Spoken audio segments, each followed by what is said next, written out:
The first time Ren Sokol died, it took 3 days. He didn't know that going in.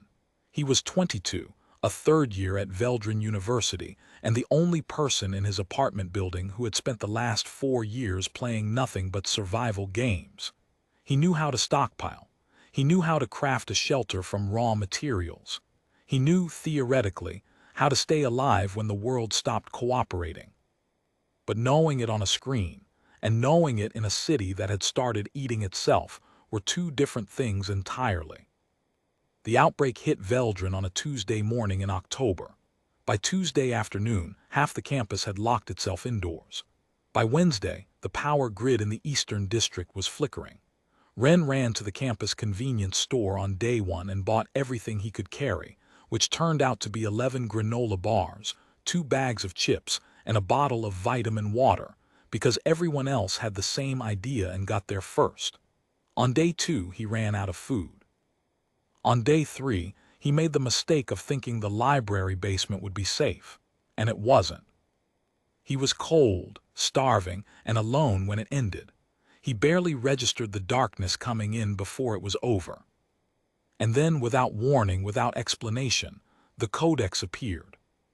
Survival Codex, version 3 activated. Welcome back. All prior cycle memory and resource data have been archived. Day 1 of cycle 4 begins now. Ren opened his eyes in his apartment. Tuesday morning, October.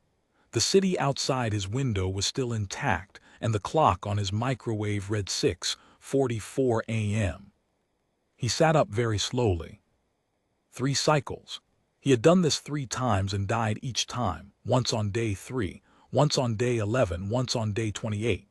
He remembered every single death with the kind of crystal clarity that only comes from a system that refuses to let you forget.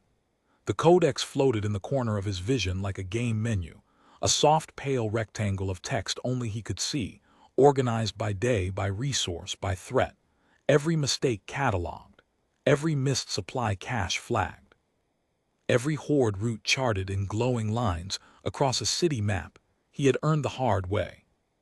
He stood up, rolled his shoulders, and read the Day 1 objective prompt. Day 1 priority: secure base location, Northwest Campus Maintenance Building, concrete structure, lockable 2 entry points, ground floor windows, steel barred, generator room in basement. Estimated supplies on-site: 14 days non-perishable food, 200 L water, basic tool cache. First mover window: approximately 4 hours before general panic reaches this district. 4 hours. Ren had been asleep until 6:44. He was dressed and moving by 6:47. He did not go to the convenience store. He went directly to the University Service Road on the northwest edge of campus, cut through the maintenance yard. The Codex had the gate code memorized from Cycle 2, and let himself into a building that no one was going to think to check until it was too late. The basement generator room had a padlock that yielded to a bolt cutter he found on the second shelf of the tool closet, exactly where the Codex said it would be.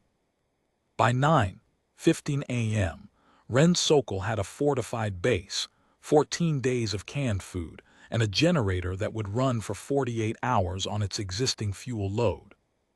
He locked the main door, sat down on the concrete floor, and opened the Day 2 prompt. He had a lot of work to do. Outside, the city was beginning to understand what was happening to it. The thing about a collapse, a real one, is that people keep expecting it to stop. They expect an authority to appear and explain the situation and tell them what to do. They expect the supermarkets to reopen, the phones to start working again, the news feed to come back with good news instead of no news. They wait for the cavalry that is never coming. And while they wait, they use up their reserves. They make noise. They move in groups, and then those groups fracture, and those fractures become dangerous. And by the time they understand that no one is coming, they are already weeks behind. Ren was not waiting for anything. He ran the Codex like a project plan. Day 2: collect rainwater using the 4 large storage bins in the maintenance yard, which he had already positioned under the drainage pipes before the first rain came in the afternoon. Day 3: scout the adjacent science building's laboratory supply room, rubber gloves, isopropyl alcohol, sealed containers, and crucially a first aid kit large enough to stock a small clinic. He moved quietly, alone, during the hours the Codex flagged as low threat. He avoided the main quad, where a group of around 40 students had set up what they were calling a coordination point, which meant a lot of people shouting over each other about resources they didn't have. He recognized faces in that group. His old friend Piri, who used to call his gaming setup a shrine to wasted time. Mako, from his economics seminar, who once told him that spending a weekend learning to garden was personality-free behavior. And there, standing at the edge of the crowd with his arm around a girl Ren had once driven 2 hours in the rain to see, was Dak Renner, tall, loud, certain of himself in the way that only people who have never lost anything tend to be. Yua stood next to him, her arms crossed, her expression tight. She was looking at the crowd the way a person looks at a flight board when all the departures are delayed. She had broken up with Ren 6 months ago. The reason, delivered through a long message he had read 3 times, was that she needed someone with direction. Someone who was going places rather than sitting in a dark room getting good at fake survival. He watched her from across the quad for 11 seconds. Then the Codex chimed. Day 3, 1422, threat level in Quad A elevating. Recommend exit via East Maintenance Path. Day 4 priority. Plant fast germination seedlings in basement grow tray, parsley, spinach, radish. Estimated first harvest. Day 19. He turned and went home. The compound grew. That was the only word for it. Ren had a name for it by day 7, Ironhold, which he acknowledged was the kind of name a person gives a place they have decided to keep. He ran power from the generator to a single work light and a small space heater. He built a grow station under the light using materials the Codex had directed him to find in the science building's botany supply room. He mapped every resource cache within a 15-minute radius. A locked pharmacy on Bren Street whose rear entrance yielded to a specific loose panel. A sporting goods storeroom 2 blocks north with a cache of quality sleeping bags and water filtration gear. A restaurant supply warehouse whose loading dock had been left unlocked in the chaos, and which contained, among other things, enough shelf-stable cooking oil to last a small family 2 years. He took what he needed. He left the rest cataloged and locked. By day 15, the first serious cold snap hit earlier than the general population expected it, right on the schedule the Codex had charted from the previous cycle. By day 15, the coordination group on the quad had dissolved into 3 smaller factions arguing over resources. By day 15, Ironhold was warm. The grow station was producing by day 19. First harvest, a tray of radishes and a bundle of spinach that Ren cooked in olive oil over the camp stove with a portion of canned lentils and a pinch of salt. He ate it sitting on a folding chair under the single work light with the Codex open to the day 20 outline. It was, objectively speaking, the best meal in Veldran City. He began to let people in. Not many, not randomly. The Codex had a section on coalition dynamics that Ren had written himself during Cycle 3, 17 days of detailed notes on why large groups collapse and what small ones need to hold. He chose people for what they could do. Tessa, a nursing student he found trying to stabilize someone in an alley on day 16, who became Ironhold's medic. Bryn, a mechanical engineering 3rd year who had been quietly repairing a residential generator in the building next door when Ren found her, and who got the main generator running at twice its original efficiency within a week of arriving. Old man Kale from the apartment block on Ferris Street, who turned out to have spent 12 years as a commercial cook, and who transformed Ironhold's food output from adequate to extraordinary. They were 7 people by day 30. They were 11 by day 40. The compound had 3 functioning rooms, heat, running water via a gravity tank on the roof, a full medical bay, a kitchen, and a lockable exterior fence that Bryn had reinforced with sheet steel salvaged from a demolished construction site 2 blocks away. On day 42, The codex sent a soft chime. Day 42 forecast.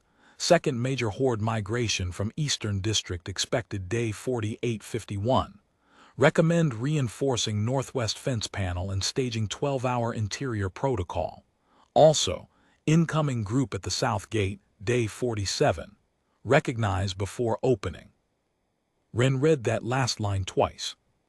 Day 47 arrived cold and gray, a thin sleet coming down that turned the courtyard pavement to slick silver.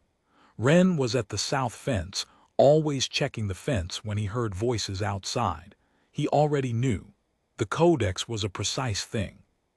He looked through the observation slot. Dak Renner was thinner than Ren remembered. His left arm was wrapped in what had once been a jacket sleeve, the improvised bandage dark with old blood, and the yellow of an infection that had been going untreated for at least a week. He was leaning against the fence with the posture of someone who had stopped being able to carry his own weight. The group he had come with, 4 people, stood in the sleet looking at the ground. And Yua stood just behind him, both arms wrapped around herself against the cold, her breath coming out in short white clouds. Her eyes were moving across the compound, the reinforced fence, the warm light visible through the window, the smell of something hot and cooked drifting over the wall, and something was shifting in her expression that Ren recognized as the moment a person's entire model of the world quietly collapses. She had a look on her face like someone reading a map, and slowly understanding they had been pointing the wrong direction for a very long time. "Please," Dak's voice was flat with exhaustion. I know we didn't just let us in. His arm needs help. We have people who are hurt." Tessa was already at Ren's shoulder, medical bag in hand. The codex had given them 24 hours of notice to prep the medical bay. Ren unlocked the gate. "Medical intake on the left," he said. "Tessa runs the clinic. Everyone gets assessed before they get a bed." He looked at Dak. "Antibiotics are limited. We'll see what he needs." Dak opened his mouth and then closed it again. He was not, Ren understood, the kind of person who had ever had to be grateful before. It was a hard thing to learn in a single day. Yua stepped through the gate. She was looking at Ren. He let her look.